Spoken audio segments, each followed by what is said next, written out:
Thank you, Minister. I just want to do a quick recap of yesterday before we give a chance for Dr. Novak to come and speak to us. First of all, if you haven't had a chance to go see Scott's work, and I know many of you know it from other events, but those of you who haven't, there's a great procès verbal. I can only think about it in French, but the minutes of our meeting, that's what I say, visual minutes of our meeting are right on the table there.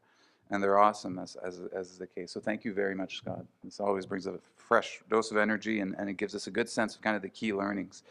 Yesterday, we had a few things going on. For those of you who weren't here, we started off with a business panel. Well, we started off with Nick talking about skateboarding, which I thought was epic, and us needing to do a 1080.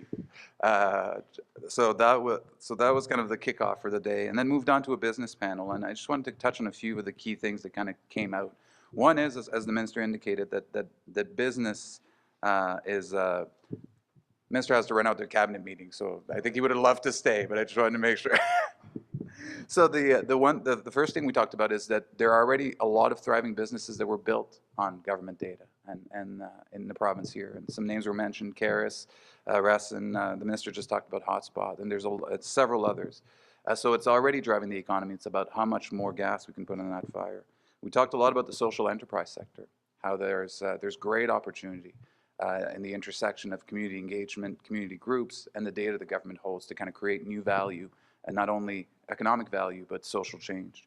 The co-chair for the Research Council also talked about we have to stop talking about why, but start talking about how fast we can accelerate this thing. We also had a great discussion around research and how research and open data and research can kind of play to bring new solutions forward. A lot of you might know we have a lot of great building blocks to engage. The New Brunswick Data Institute is one of them. The work that's going on in our 4 public universities and community colleges. So there's a lot of energy there that we can capture, and the research discussion kind of led us down that path. And then we talked about the elephant in the room, which was key, which is privacy.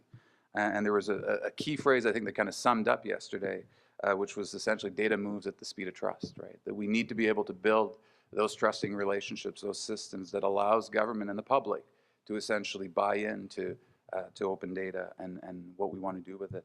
And the commissioner, the privacy commissioner, spoke to not open data but open information. I imagine we'll touch on some of these themes today, right? So you have to walk the talk if you're going to do this, if you're going to play in this game. So it can't only be about releasing data when it makes economic sense. It has to be about being an open government, and it kind of goes hand in hand. And if you can't get there, you'll probably fail at it. So that was a big piece. Another great point I think was made by our is it Chief of Security? I forget what Jamie's title is. Jamie, there you go. Chief Information Security Officer, which we talked about how much money we spend protecting data that doesn't need protecting, which I thought was a key phrase. When we talk about how we need to move investment, this notion that we're spending a lot of time and energy within the public sector protecting stuff that doesn't need protecting, while we're not spending as much protecting the actual stuff that really needs protecting. So there's a great discussion there, I think, moving forward as well, and great principle to kind of be. And then we said, don't be cowboys, which I think is good too. I tend to tend towards the let's just go, go, go. But there's also that notion that we do need to kind of do this thoughtfully and intentionally.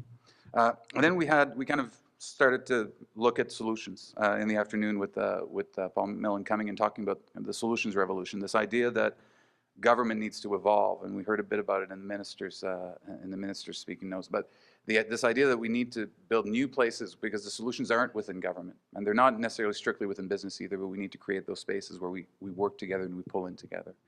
We talked about the millennials and the huge opportunity that lies there in engagement, and with the population of leaders that are willing to engage and engage differently with government. And we also had launched citizenscode.org. I shouldn't say we launched, Ryan did. So there's this website essentially to start pulling in Canada, similar to Code for America and similar organizations outside of the country, a community of technologists and nerds, for lack of a better word, that want to engage with this and create value and use their technology skills to kind of add to the discussion. So that's kind of my recap. I'm sure some of you would have pulled out different things from the discussion, but that's what I brought forward. A couple of words before we go.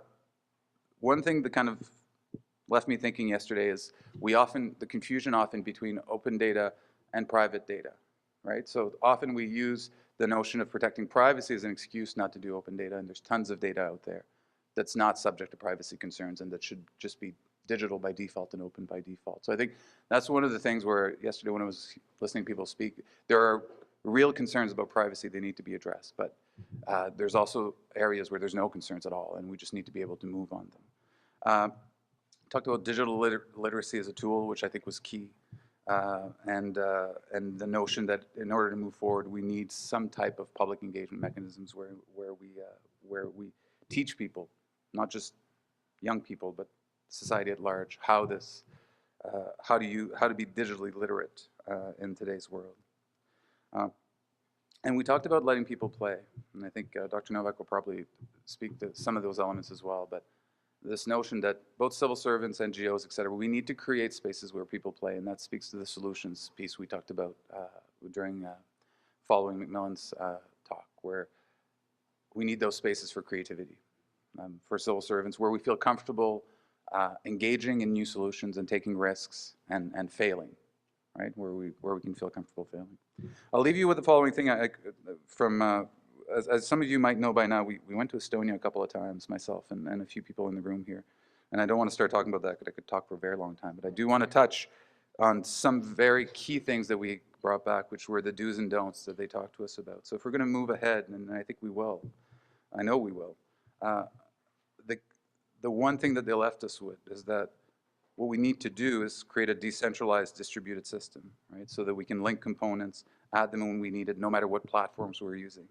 And what they told us definitely not to do is force people to use centralized databases or systems that won't meet their needs, right? So being that nimbleness was key in the lessons they tried to impart to us. They want us to be a smart purchaser, buy the most appropriate systems developed by the private sector when we need them.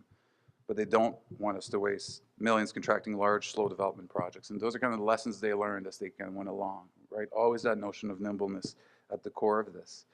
And find systems that are already working or solutions that are already working, either developed by the private sector, communities, communities thereof, right, in and around, as we talked about yesterday. And never to rely on pie-in-the-sky solutions that take tons of time to work. So those are kind of the key things they left us with when we went there. And the conditions for success were pretty simple for them. Political will, legal infrastructure, and internet literacy. That's kind of the core drivers. I mean, they had others. They had, the digital mobile IDs, interconnectivity, et cetera. But that notion that you need the combination of clear political will and the legal infrastructure to allow you to engage in this type of operation was key for them, for their transformation. So certainly hold lessons for us.